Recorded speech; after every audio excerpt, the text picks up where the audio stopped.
Bună ziua, youtuberi! Astăzi prezentăm un scarificator de la marca Padfield PE-EV 1231. Cam așa arată, da? Acum eu am și scarificat cu el o parte. A fost nou-nouț, am băgat în teste, am zis să vă prezint despre ce-i vorba. El vine fără sac de colectare. Aici se poate pune sacul de colectare, se comandă separat. Eu nu l-am comandat pentru că adun toată iarba scarificată cu mașina de tuns iarbă pusă pe cea mai mică poziție. Deci astăzi ce am făcut? Am tuns iarba foarte jos, pe ultima treaptă. După care am început să scarific. Aici se și vede practic gazonul care a fost scarificat. Se vede iarbă uscată, mușchi și alte minuni ce au fost pe aici. El practic și nivelează un pic terenul. Este foarte bine pentru gazon primăvara înainte de a începe să crească. Ce să spun, este prima scarificare a gazonului, până acum n-a fost niciodată scarificat, doar cu grebla. Cam așa arată, să vă arăt cum funcționează.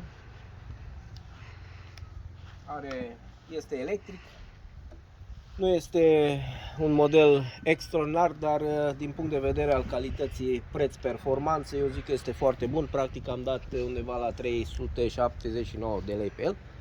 Este cel mai ieftin din gama de scarificatoare. Sper să-și facă treaba în continuare. Haideți să vedem cum scarifică.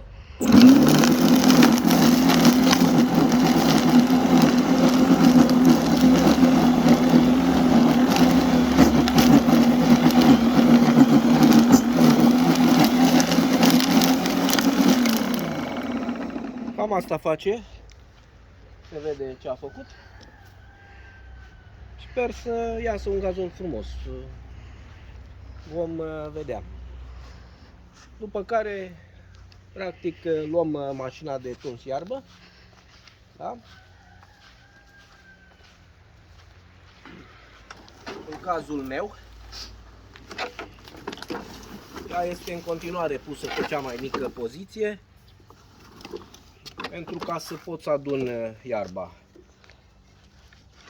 Să o pornim.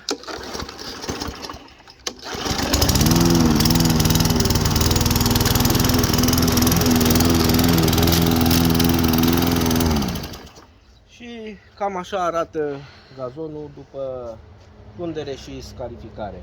Acesta de aici a fost deja efectuate operațiunile pe el. Urmează să crească. Cam asta ar fi. Se vede practic iarba uscată, dar o să dea altă iarbă nou-nouță și o să fie foarte frumoasă. Cam asta a fost. Ne vedem cu următoarele informații, cu următoarele unelte și alte lucruri.